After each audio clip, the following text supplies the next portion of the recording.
नमस्कार मित्रांनो, आता खेळच्या देवापाशी आम्ही आलोय. खालच्या गावचं पाहुणं लोणी कारभार हडपसर.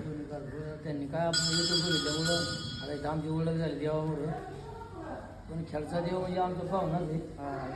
हां तुमचं पाहुणा. आम्ही वाडजाला जाताना नेहमी या देवाला विसरत ना, कारण जावंच लागतं. पण पहिली पाहुणच येतं, त्यामुळे आम्हाला खेळच्याला यावं लागतं. आणि देव म्हणजे जागृती. कारण जेवढं देवाला सुद्धा बनची तर चांगलंच चांगलं. फक्त भावना पाहिजे. आपली भावना काही केव्हा असते ना की पावसात या कुठं असं आपण एवढं शेळ्या मेंढ्या करतो पण अडचण कुठे येत नाही. आणि आली तरी दूर करतोय. आता तुम्ही मला तुमचे बरेच शेड्यू बघितले. कारण मला पण कसं वार्ता वार्ता आपलं मनोरंजन पाहिजे, काहीतरी नवीन जमाना आहे. आणि बोलाय काय झालं, मी काय म्हणजे आपलं बोलतो. हा पाहिजे, उलट कला पाहिजे माणसं. हा बा बोलल्याशिवाय कळाला तर हा एखादं कसं बोलत नाही ना.